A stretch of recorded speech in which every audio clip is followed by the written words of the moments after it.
Ikerketa abian jarri eta Gipuzkoako beste hainbat bortxaketaren erantzule ere izan zitekeela ikusi zuen ertzaintzak.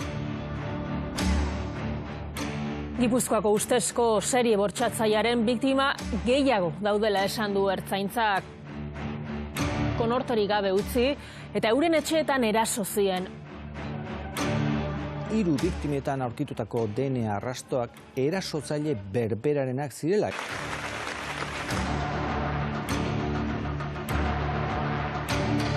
Iluntasunean gorderik bizi dira gure herriko kronika beltzak. Gure lana izango da horiek argitara ematea.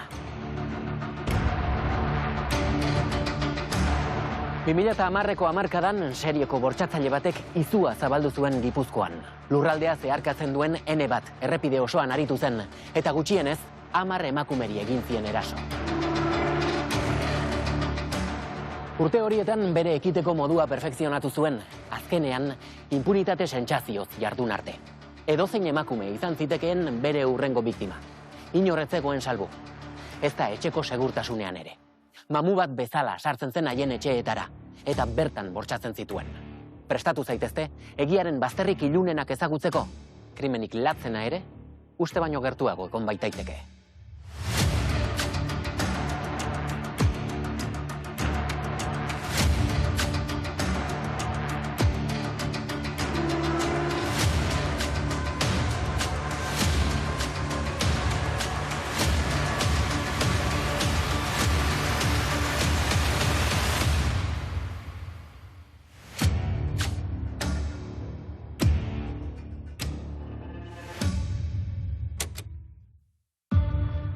Eta 2013ko irailaren 21 da, eta Hiruran herriko jaiak ospatzen ari dira.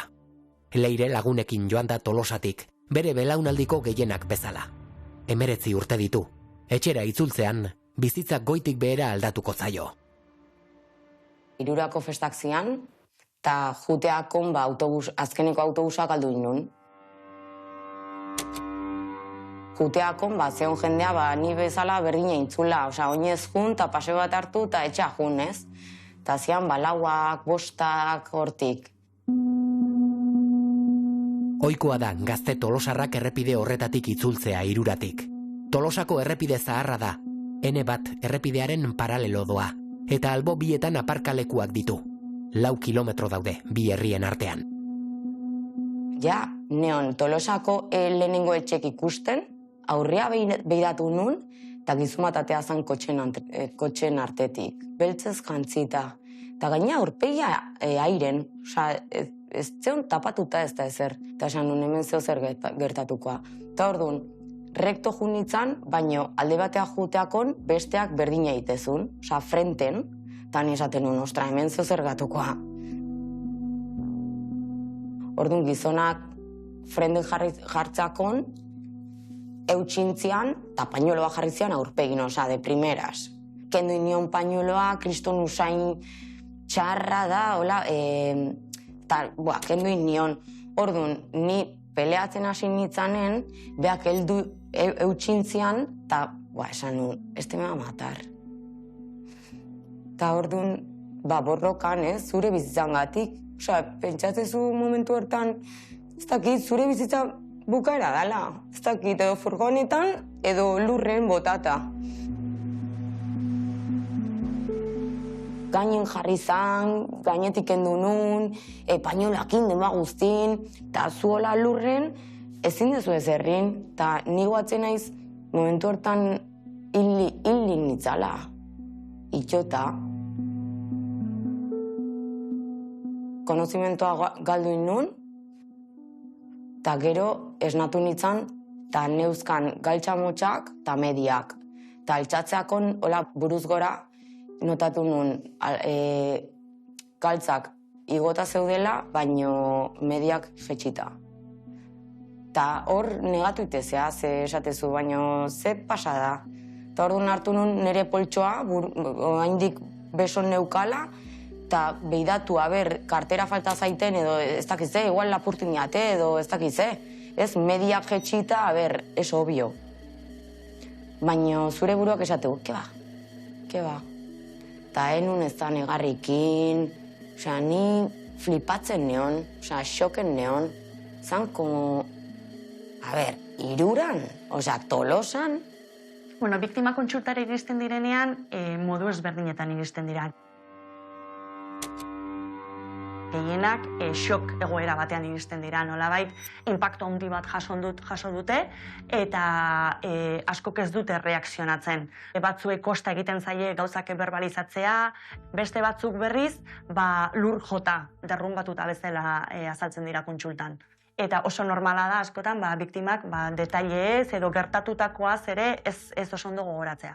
Ta ni etxa junitzan, nahi nun etxea jun, ohera sartu eta amets gaizto bat bezala tratatu gauza. Zakit. Ta... ez dakit. Gero ohera sartu nitzan, nire mutiak initzein nun, eta denuntziatzea jun nitzan. Nire gurasoien nien ezer esan, ze beldurre ematezian libertateak kentzea, ez dakit. Libre ez izatea.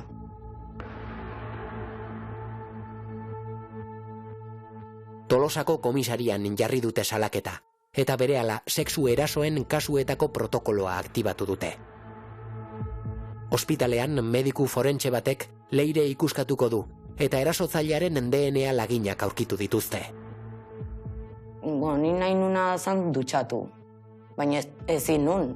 Ze azkenen denuntziatzakon forentzea bialtzi zue.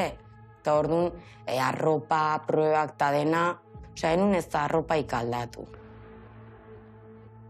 Eta gero, zure gauzak hartzi ditue, zu denuntziatu itezu ez dakize, ez dakizu ze pasadan, nire mutian gati junitzan ertzaina. Bestela, amets gaizto bat izango zan. Lapurketa bat bezala. Trauma osteko estresagatik askotan biktimak ez dira ezertaz gogoratzen. Eta askotan baita ere biktimek beren bizitzarekin aurrera jarraitzeko gertatu ez izan balit bezala egiten dute. Bortxaketa jasan duen biktima batek laguntza psikologiko handia behar du, ingurukoen ulermena behar du, ingurukoen laguntza eta apoio guztia behar du, eta denbora asko behar du. Urteak pasatzen dira pertsona hori nolabait rekuperatu arte. Enun hitz egiten, hortaz, inorrekin. Esken hitzan ez da psikologora jun, ze azkenen hori bai negazioa da. Ni psikologora zergatik. Ez diate zerrin. Ta lanen ikasten denboraik eukigabe pentsatzeko. Ta orduan hortan gordetzen aizea. Lasai joteko, lasai. Ze gero kakaoi hor dago, Ze zure bizitza ez da berdina. Es un antes y un después. Da, zure, la inocencia. Leire etzen bere lehenengo biktima izan. Geroago ikusiko dugunez, salaketa horrek bere biziko garrantzia izango du ertzaintzaren ikerketan. Gipuzkoako bortxatzailearen astapenak jakiteko urtebete atzera joan behar dugu. 2012ko abuztuaren 12ra, Andoainera. Gau horretan, 31 urteko emakume bati eraso zioten. Donostiko jaietatik zetorren, Aste Nagusitikan, eta Andoaineko autobusa hartu zuen. Autobusetik jetxi, eta etxeko bidean parke bat zeharkatu behar zuen, eta gizon bat ikusi zuen beltzaz jantzeta, kaputxa moduko batekin. Es una acera, luego está su casa que hay como soportales, y ella se dirigía hacia allí. Y ella en un momento dado decide incluso sacar unas llaves como protección. Dice, igual le tengo que hacer algo. Dijo, a ver, no voy a ser una histérica, y se las guardó. Entonces, cuando pasa por él, delante de él, se le echa encima. Momentu horretan, erasotzaileak piper beltzeko spray bat botazion aurpegian, eta zuhaixka batzuetara eraman zuen biktima. Y la tira al suelo. Pero ella, la reacción que tuvo fue decirle, pues mira, si quieres, hazme lo que quieras, pero no me mates. Egia da, momentu batean, gizonak bortxatzea zijoala, emakumeak iesa zuela santzion. Arraroa da emakumearen erreakzioa, ez da? Arraroa eta ausarta. esatea erasotzaileari iesa zeukala eta oso kutsakorra zela gainera, ez da? Ausarta izan zen. Normalian biktimek ez dute horrela jokatzen. Biktimen ohiko patroia da, borrokatzea euren burua salbatzeko, erresistentzia jartzea, edo salbatziorik ikusten ez dutenean, xok egoera batean sartzen dira, eta nolabait entregatu egiten dira. Baina horrelako odolotzez jokatzea ez da oso ohikoa. Eta momentu horretan, kondoerik ez zuenez, masturbatzea pentsatu zuen neskaren aurrean. Ez zuen kontsumitu penetrazio hori, baina masturbatu egin zela emakumearen aurrean. Bortxatzaileak bere gainean bukatu zuen, eta arropan esperma utzi zuen. Gizonak alde egin zuenean, emakumeak ertzaintzari deitu zion, eta berehala patrulla bat bertaratu zen. Hernaniko komisaldegian jarri zuen ja salaketa, eta bere soinekoa entregatu zuen, handikan polizia zientifikoak lortu zuen ADN lortzea, baina lehenengo ADN zen. Ez genuen beste zerrekin konparatzeko. Azkenean ezin izan zuten identifikatu erasotzailea, baina behintzak lagin horiek hor zeuden, ez da? Eta hori garrantzitsua zen. Ertzaintzak kasu isolatutzat landuko du salaketa, baina Andoaingo porrotaren ostean, bortxatzaileak ez dio etxiko. Berriz saiatuko da hilabete bat geroago, handik urtebetera Leire bortxatuko duen toki berean, Tolosako errepide zaharrean. Neska hau ere, hirurako jaietatik bueltan harrapatuko du. Se encuentra con una persona que va con una capucha, una sudadera, y lleva las manos en los bolsillos. Cuando pasa por él, le agarra y la lleva hacia él. Y la acerca entre lo que es el río y la carretera. Kasu honetan, erasotzaileak modus operandi oso antzekoa erabili zuen, baina kasu honetan biktimak resistentzia fisikoa ezarri zion. Egia da, erasotzaileak biktima ukabilkadaz jo zuela aurpegian. Agian, kasu honetan iruditu zitzaion, horrelako kolpe bat emanez, errexago menderatuko zula biktima. Erasotzaileak espero duenaren kontra, emakumeak oso azkar erreakzionatuko du, eta bere burua barruan duen indar guztiarekin defendatuko du. Forcejeas, le araña, empieza a pegarle, y sobre todo, pues, ella lo que hace es más arañarle. Gauza da, neskak esan ziola ezagutze omen zuela, eta horren ondorioz tipua ihes egin zuen. Kasu honetan ere, biktimak bortxaketatik libratzea lortu du.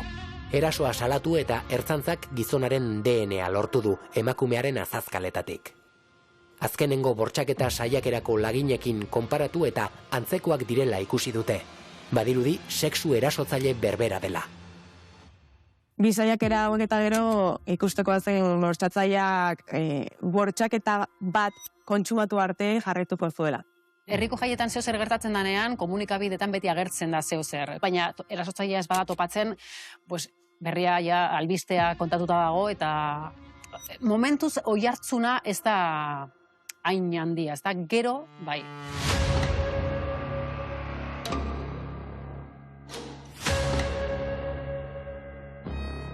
Zorionez, lehenengo bi erasoak etzaizkio nahi bezala atera Gipuzkoako bortxatzaileari. Hurrengo biktimarekin ez da berdin gertatuko.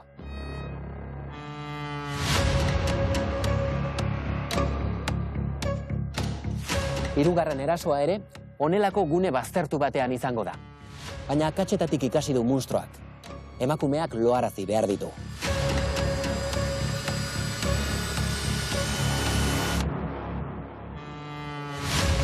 Hobetu egingo du bere metodoa, eta honelako zapiekin kloroformoa erabiltzen hasiko da. Trauma ez da zer gertatu zaizun, ez nola sentitzezun momentu hortan. Ta painola jarri eta zu itxu itzezea, eta ni notatu nun hor hilinitzala. Leire da hirugarren biktima. Oraingoan bete du helburua, baina bortxaketarekin batera, bere DNA lagina utzi du emakumearen gorputzean. Poliziak badu azkenean helduleku bat. Denuntziatxakon, denba guztin kontatzen, ze sentitzet, eta denun ezer sentitzen. Osa, izan zan, hau pasa zait. Bortxatu indizu, eta ni ez dakit. Igual ez dio denborik eman. Eta ni, igual ez. ze gero jendea zetorren nire atzetik. Igual jetxin dizkit galtzak eta junin dakorrika, ze jendea zetorren. Egia da, kasu honetan adibidez biktima ere kloroformoaren eraginpean zegoenez, etzan oso konstiente izan gertatzen ari zenaz, eta gero buruak egiten duen defentsa mekanismo horrekin, normala da azkenean urteetan zehar, oroitzapen hori edo gertakari hori nolabait ezeztatuta izatea. Naiz eta kasu batzuetan erasotzaile batzuiri erresistentzia hori gustatzen zaien eta excitazioa handitzen duen, kasu honetan adibidez ikusten zen, pasibotasuna behartzuela, ez? Erresistentzia etzuela nahi eta, kloroformoren erabilerarekin hori lortzen zuela. Berak nolabait, bere sexu nahia edo desira lehenbailen asebete behar du, eta biktima errexak edo modu errexena bilatzen du. Eraso horrek konfirmatu du serieko bortxatzaile bat libre dagoela Gipuzkoan zehar. Lagin horiek behin kontrastatuta beste bi emakumetan aurkitutako laginekin, konturatu ziren erasotzailea pertsona bera zela, ezta? ADN berdina zen, eta beraz, momentu hortikan aurrera genekien bortzatzaile serial bat genuela. La Ertzaintza rastrean, tienen una base de datos, pero ahí no aparece el nombre de nadie. Saben que está habiendo agresiones, pero no pueden poner un nombre a esa persona. Leire Kordea, aurpegia ikusi zion. Aurpegia etzan euskalduna, notatze zan euskalduna etzala. Rubioa zan, begi urdinak, edo ni hoi ikusten nun, gaina guapoa zan. Osa, etzan itxusia. Leireren kasuarekin nolabait esateko dena aldatu zen ikerketan, ezta? Behin jakinda lagin guztiak pertsona berberarenak zirela, hasi ziren modus operandia apur bat zehazten, ezta? Beti erasoak ematen ziren jaiegun zehatzetan, autobus geltoki inguruetan, gauez emakumeak bakarrik zijoazten bitartean, eta bar. Bere perfil geografiko bat oso zehatza genuen, genekien erabiltzen zuela nazional bat errepidea aurrea eta atzea bere erasoak egiteko, eta pentsatzen genuen bera ere bizizela nazional baten ondoan. Kriminologian, bortzatzaile perfil desberdinak aztertzen ditugu, eta kasu honetan harrapakari baten aurrean gaude. Erasotzaile hauentzat hau eiza moduko bat da. Ez zen erasotzaile desorganizatu bat, oso ongi prestatuta zakan bere erasoak. Sustantzi hori preparatuta daka, lekua ja, hor dago jarria, norbait pasatzen den monturako, eta hori planifikazio bat dakala erakusten digo. Serieko bortxatzaile baten aurrean gaude, eta normala den bezala, zekiten ikertzaileek perfekzionamendu prozesu horri jarraitu egingo zuela, beraz, ikerketak azkartu behar zuten, berriro beste eraso bat egon baino lehen. Komunikabidetan ere, hasi ginen somatzen zer gertatzen ari zen, ezta? Eta, kasua larria zela. Leireren kasua orduan bai oihartzun handia izan zuen, gainera konzentrazio asko izan ziren. Enekin nola kontatu, eske igual bortxatu indiate. Da, como ez dakit. Ta astelenen gaina manifestazioa. Ta ni en plan, ostras. Bale, neregatik da. Zan como tan biolau. Baina nienekin oiegia zan edo ez. Nire buruk esatzezun ezetz. Ta ezetz izango zan. Gezurra esan behazu, zure burua protegitzeko. Gizarteak laguntza eskaini nahian edo protesta egin nahian, pentsatzen du horrelako manifestaldiak edo horrelako protestak sortzeak biktimari nola baiteko apoioa edo onura egingo diotela, eta askotan guztiz kontrakoa izaten da. Ta klasea juten junitzan, antxitatea eukin nun, nik uste gehiago jendeangatik, ze gero trenetik bueltatu eta nire lagun bati, etorri pixka eta hau da bortxatutuna. Osa, nire aurpegin, obligatuta sentitzezea zure historia kontatzea. Kasu hauetan oso garrantzitsua da biktimaren beharrak entzutea. Naiz eta intentzio oso honez egin, bai manifestaldiak, bai edo zer gauza, biktimaren beharrak entzun behar dira, biktima entzun behar da, zer behar duen, zer nahi duen, eta orduan erabaki bat hartu. Nei aserretu intzian. Eta jendea hitz egiten, ere argazkik bialtzen, eta antxietatea gestionatu inbehazu. Eta enun ondo gestionatu. Azkenen botaka egunero, que trauma bada. Eta bakoitzak bere modun hartzeu, baina kaletik junta, eske goatzen naiz, 3 emakume esaten, ai, eske pasazaio, ordu hortan horregoteagatik, ez? Eske ni leku honen neon, bea zan juntzana horrea, jendea ez da kontuatzen bere komentariok zen minin zintezaketen. Ze igual biktima zuiratzen dago. Parece que está señalada. Parece que has hecho algo. Claro, se culpaban todas de que por qué habían ido solas por esa carretera. Es la que yo tengo más recuerdo. Ikerketa aurrera doa, baina ertzaintzak oraindik ez du ezer lortu. 2015ko urteberri egunera arte. 2013tik 2015era ez daukagu erasotzailearen berririk. No saben si es porque él estuvo tal, porque ha habido más y nadie ha denunciado. Yo sospecho también de que ha habido más, que dudo que en 2 años, pero como no hay denuncias, no se sabe. 21 urteko emakume bat Lasarte Oriako tren geltokitik bere etxera doa, Gabon Zaharra lagunekin ospatu ostean. Arkupe batzuetan bortxatzailea agertu zaio. Emakume bat tren estaziotik bere etxera bidean zegoala, gizon batek tren geltokiko arkupetan erasotu zuen, zuhaitz batzuetara eraman zuen, eta kasu honetan zapi bat erabili beharrean, kloroformoz betetako bularretako bat erabili zuen biktima konorterik gabe uzteko. Cuando llegó arriba a casa, pues estaba en shock, no sabía que le habían hecho, que le habían agarrado, que le habían puesto en la cara, que no podía respirar y estaba muy nerviosa y que no sabía lo que le habían hecho. Le asalta por detrás y la tira al suelo. Entonces nota como le ponen algo que te ahogas, porque eso es lo que más decían todas, o la sensación de ahogo, de que te morías ahogada. Sí, ya comentaba eso, que no recordaba, que alguien la había cogido por atrás, que le había puesto algo en la boca, pero que no, ella todavía no tenía estaba muy alterada ya, muy... Solo sé que alguien se me ha puesto encima, estoy mojada y no sé qué ha pasado. Entonces llaman a la ertzaina y ponen la denuncia correspondiente. Le hacen las pruebas, todas, y salta que ha sido violada. Kasu honetan ere hartu zituztenean laginak Leireren gorputzean aurkitutako berberak ziren, beraz erasotzaile bera zen. Kloroformoaren erabilerak harrapa ezin sentiarazi du erasotzailea, eta kontu gabe dabil. Ez da ohartu bortxatu duen tokian segurtasun kamerak daudela.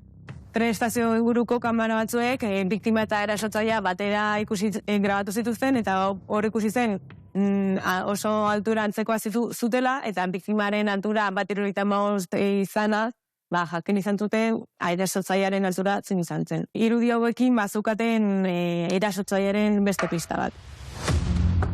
Bortxatzailearen altuera 1 bat eta 73 zentimetro dela zehaztu dute. Gainera, konturatu dira ez zela lehen aldia toki horretan erasotzen zuena. Urte badenago, 2008ko urteberriko egunean, leku berberan beste eraso batean izan genula. Eta erasotua neska gaztetxo bat zela ere baita. Lehenengo erasotuak, 30 urte zituzten, eta gero hasi zen gaztegoak erasotzen. Segurazki berak ere, errexago izango da gaztetxo hauei erasotzea, urte gehiago duten Andrei baino. Lasarteko kasu honekin argi zegoen bortxatzailea harrapakari hutsa zela, hau da, eizan egoten zen, beren biktima perfektua aurkitu arte. Sexu harrapakari bat seriala gainea. Hori Euskadin azkeneko 80 urtetan ez zen ikusi. Gauza da, kasu honetan, 3 urtetan ez genula ezer lortu. Alde hortatik kan, deskribapen bat eta deskribapen bat, horrekin, gehiegi ezin da egin. Eta ADN bat, ADN bat lortu genuen, baina norena, Euskalo. Argi dago egun horietan beldur handia zegoela Gipuzkoan, jakinda beti festetan gertatzen zala, ene bat errepidearen inguruetan beldurra bazegoen eta normala da. Eske etzekiten zeintzan arraroa zan, pelikula Mateu.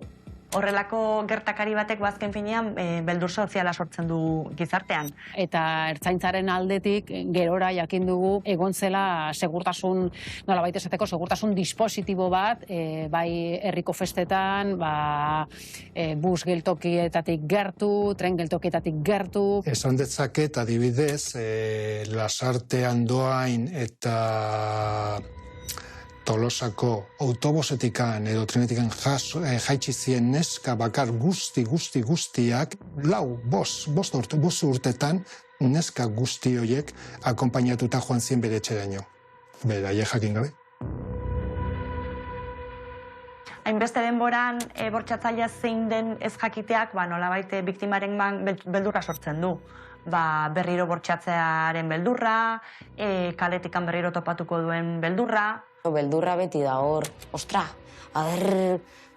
beti hola alertan, baina ja antxetatea da parte deti. Gauza da enula gestionatzen, enun inorrekin hortaz hitz egiten. Orduan, barrualdea jute zan, eta botaka, bale? Eskola jun, lanain, eski hoi ja zure bizitza ez da berdina. Gizonak ez dituzu berdin ikusten.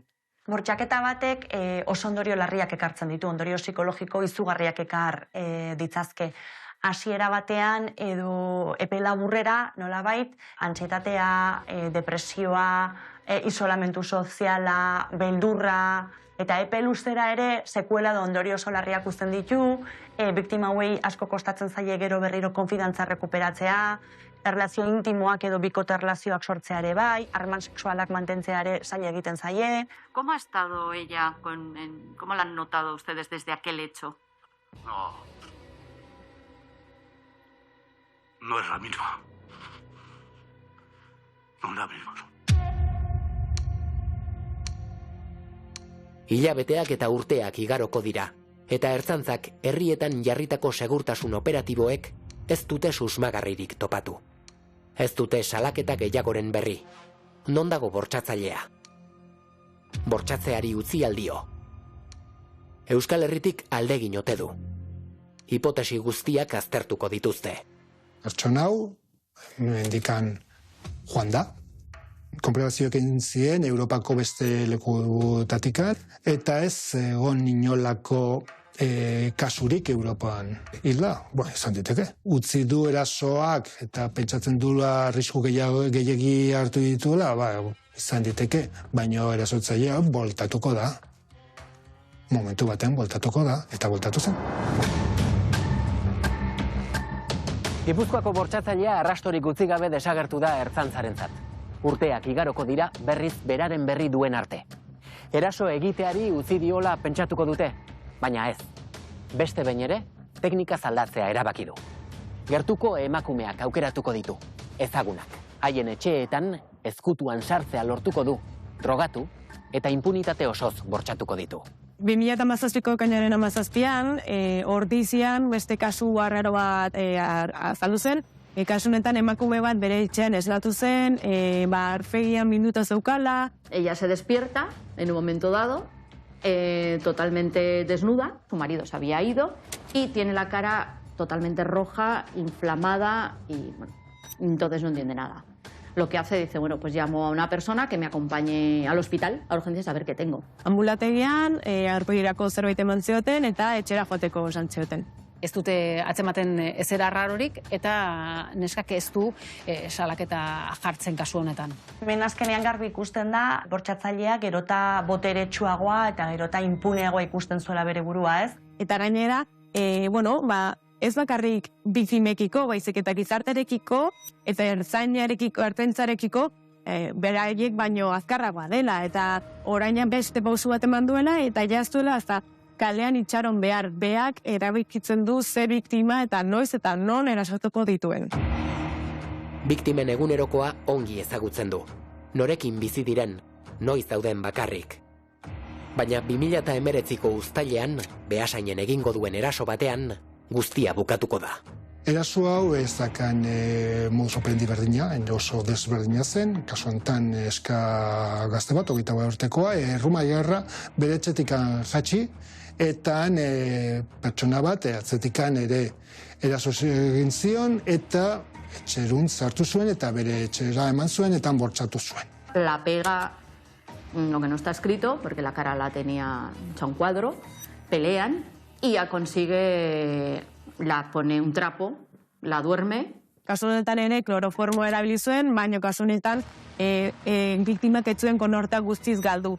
Beraz, momentu batean ez eta indarkeria erabili biktimarengan, biktimak erasotzailearen aurpegia ikusian izan zuen. Neska honek, konortea berriz jaso zuenean, bere txantzeola, eta lankide batei deitu zion, eta salaketa jartzea joan zian. Gero, inspekzioa egin zenean, lortu genuen koltsoilean ADN-a lortzea, beste ADN bat lortzea. Eta hor ikusi genuen, lehenoko ADN guzti horrekin berdina zela. Boltatuta dakagu, gure erasotzailea, berriz hemen dakagu.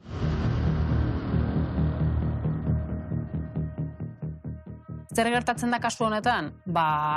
Ertzaintzak konturatu zela gertuko norbait izan behar zela, jakiteko neska etxean bakarrik zegoela, ze ordutan atera behar zan lanera, okindegi batera zijoalako, eta orduan hortik hasi zen berriro ere ikertzen, ez da? Gertuko norbait izan behar zela. Bere urbaletako bat norbait da, ziur. Benga, azten geha. Eta erasotzaileekin hasi ginen, berak izena eman zuelako. Tipone, zakan deskribapena, gure erasotzaileekin deskribapenarekin antza zakan, balio zaigu. Venga, honekin azten geha. Pertsona honetako bortxatzaileak oso antzekotasun handia daukate perfil psikopata batekin. Azkenean pertsona hotzak dira, pertsona kalkulatzaileak dira, eta badakite oso ondo zer egiten ari diren. Ertzaintzak badu azkenean bere susmagarria eta haren atzetik hasiko dira. Handik egun batzuetara, erasotzaileak Lazkaoko jatetxe batean bazkaldu du bere familiarekin batera. Ertzaintzako agenteek berak erabilitako kollara hartu eta DNA lagina lortu dute. Eman zen polizia zientifikora, eta bere positibo eman zigun, bere beste eraso guzti horiekin. Genekin nortzen gure erasotzailea.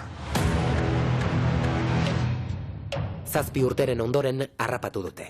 Baina nor da Gipuzkoako serieko bortxatzailea?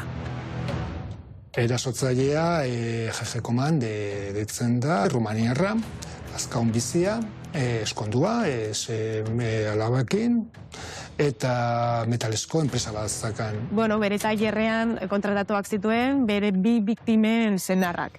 Hori aztertuta, garbi ikusten dugu azkenean oso izakera psikopatikoa daukala. Bizitza bikoitza eramaten zuela, ez? Nolabait, gizartean oso ondo integratuta dagoen pertsona bat da alde batetik, baina bestetikan, bizimodu edo oso iluna eta zikina daukan norbait.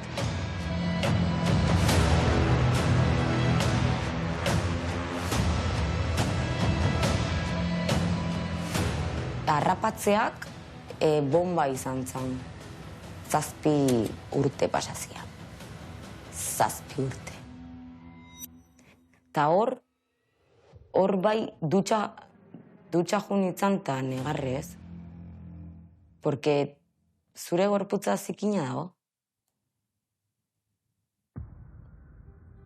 Hortik aurrera enun lorik iten, baino, goatzen naiz 4 ordu gehienez lo egiten nula. Usteldutan egon. Usteldutan egon.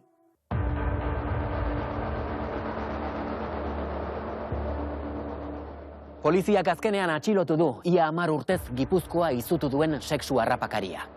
Dakitenez, 6 emakume bortxatu ditu azken hamarkadan. Atxiloketa izan zen momentuan ez zuen inolako erreakziorik eduki, oso normala izan zen. Bere etxeko miaketan zur eta lur gelditu dira aurkitutakoarekin. Honelako telefono, ordenagailu eta pendriveetan hainbat bideo eta argazki aurkitu dituzte. Bortxaketen dokumentu grafikoak dira. Etxe barruan eginak. Beste 4 emakume identifikatu dituzte, tartean Ordiziako emakumea. Koman, beltzez jantzita agertzen da guztietan.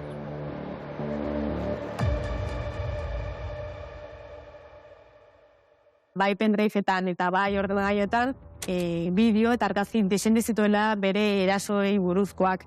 Kasu batzuetan grabazio mordoak zoden biktima batekiko, beste batzuetan edizioak zoden bideoetan eta musika eta jartze zien. Badirudi, bera arro sentitzen zala lortutakoaz edo egindakoaz, agian gero etxean ikusten zituen, eta horrek ere nolabait morbo edo estitazio puntu bat ematen zion. Utxune horretan gakoa da nortzuk ziren biktimak, ez da? Bere gertukoak ziren, bere lagunen familiakoak, lankiden familiakoak, ezagunak ziren. Denak erromarrinerrak, bere ingurukoak. Azken finean, orain arte, ezagunak ez ziren emakumeak bilatzen zituen kalean, hori zailagoa izaten da, biktimak vigilatu behar dira, bilatu behar dira, orduan, azkenean erasotzaile honek bilatzen zuena zen modu errexian burutzea bere krimenak, ez? Hortarako, inguruko emakumeak izan behar dira. Bideoan agertzen diren emakumeen artean, bakarra baino ez du salaketa jarriko, Ordiziakoak. Emakumearen bideoa topatzen dute erasotzaileen gauzen artean, biktimari erakusten diote, eta berak esaten du bere etxea dela, bera dela, eta orduan 2 urte geroago konturatzen da, kasu honetan biktima, bortxaketa bat izan zela, ertzaintzaren berri jaso eta gero. El problema de esto es que había pasado mucho tiempo, porque estamos hablando que fue en junio del 17 y estamos hablando que la última fue en el 19. Con lo cual el problema estaba en que no hay pruebas de ella, porque no le hicieron ninguna prueba ginecológica ni le hicieron nada, porque ella solamente va con una inflamación. Pero bueno, se analiza el colchón. Y la suerte que hubo, porque hubo suerte, de que en el colchón estaba la prueba de ADN. 2 urte gerogo ADN lortu genuen, bai. ADN batzutan segunetan denbora asko irauten du. Biktima batentzat, erasotzailea bere etxe propioan sartu eta bere etxean zegoela bortxatzeak, ezaugarri desente ekarri ditzazke. Hau da, adibidez, paranoia, intsekuritatea, beldurra, susmoa. Gertuko norbaitela jakiteak oraindikan eragin negatiboagoa sortzen du. Emakumearengan ulertezina da beretzako inguruko pertsona ezagun batek edo horrelako bortizkeria bat edo horrelako krimen bat egitea, ez? Errexago asimilatzen dute edo errekuperazio errexago izaten da pertsona ez ezagun bat denean, ez? Lo siento mucho por mi hermana y es duro. Hay mi hermana y hay más chicas que han vivido la trauma y eso es para toda la vida. Ez dakite zenbat biktima utzi dituen guztira. Se habla de que hay unas 15 o más, pero solo se ha llevado el tema de las que han denunciado ellas. Konturatu ziren, emakume batek 11 aldiz baino gehiago jaso zituela eraso horiek, bortxatuta izan zala 11 aldiz. Biktimak egon ziren, baina ez zuten ezer salatu lotxagatik edo kulturagatik. Oso ongi jakizekien zer egiten zuen, hemen ez dago inolako enfermedade mentalik, ez dago inolako, bortzatzea serial bada. Hain errex. GG Koman 2022ko martxoa hasieran epaituko dute lehen biziko aldiz, Gipuzkoako auzitegi nagusian. Guztira, 3 eseriko da akusatuen aulkian. Beasaingo bortxaketagatik, Lasarte Oriakoagatik eta Andoaingo eta Tolosako erasoengatik. Bere Ordiziako bizilagun eta senidea bortxatzeagatik, 7 urteko kartzela zigorra adostuko du akusazio eta fiskaltzarekin. Oso auzi mediatikoa izan zen, hainbat fasetan egin zen eta komunikabideok gertutik jarraitu genuen eta masiboa izan zen. Normalki bere jarrera epaietan nahiko apala zen, hor inolako pentsatzen dugu gauza hauek, loko pertsona hauek nola baiteko moztua komendia da. Eta hor aurrean ikusten dizunean, pertsona normal bat, beste dozein bezalakoa dela. Nei esan ziaten, bion boba jartzea eta hola, eta ni esan ez zatik. Osea, zatik ezkutatuko naiz. Eta etzian behin ere aurpegira behidatu. Altxan itzanen, eske esan nion, ojala no salgas de ahí en tu puta vida. Buelta erdia eman, eta esan zian abokatuk hor behidatu intzula. Y digo, eske nazka esango nu, baino da como pena, lástima. Que sigas existiendo, que da como ez dezu zure bizitza merezi. Gipuzkoako lurralde auzitegian ustezko serie bortxatzaile baten aurkako lehen epaiketa hasi baita duela 3 urte, Beasainen emakume bat bortxatzea leporatuta eseriko da gaur akusatuen aurkian. Bortxaketa horren harira lortu zuen ertzaintza kasu hau aurretik Gipuzkoan izandako beste bortxaketa batzuekin lotzea. Komunikabideok, ikusleok oso adi egon ziren zergatik egin zuen hori, edo zer esan behar zuen erasotzaileak, ez da? Eta esan zuen, drogatuta zegoela, edanda, eta, txikitako traumaren bat zeukala, eta horregatik obsesionatuta zegoela. Eso es el informe que hizo su psicólogo y psiquiatra de parte. No había ninguna acreditación de nada. Ni había estado en tratamiento, nunca por ello, ni nada de nada. Y si estás tomando medicinas, etcétera, etcétera, habrá una prescripción de un médico. No había nunca nada. 11 aitzakia bota zituen, baina ez zuen ezerk bere kondena murriztu. Creo recordar que en un par de ellos en los que dijo que no se acordaba, pues dijo que sí, que se arrepentía, sí lo dijo, a su abogado, que sí se arrepentía de haber hecho esto, pero que él no se acordaba de nada. Koman errudun jo dute epaitutako kasu guztietan eta kartzelan sartu dute. Baina handik irtendakoan bortxatzeari utziko aldio. Egia da serieko bortxatzaile baten aurrean gaudela eta oso probablea da bortxa gehiago errepikatzea espetxetik ateratzen denean. Ikasi behar du bere inpultsoak edo inpultso sexuala kasu honetan edo behintzat inpultsoak kontrolatzen ikasi behar du. Espetxe barruan tratamendu egokiak jarraitzen ez baditu eta gero etxean edo familia artekoek ez badute bere babes bat edo aurkezten, igual berri erasatuko du. Kondena berdintzaitze azkenen hola egongoa, eske ez da kartzelik hoi konpentsatuko dunik. Nahiago kalea atea y que la hagan de todo. Eta zigor horrekin bizitzea. Salatutako erasoengatik 56 urtera kondenatuko dute Koman, errumaniarra. Ez dugu inoiz jakingo zenbat bortxaketa gehiago burutu zituen.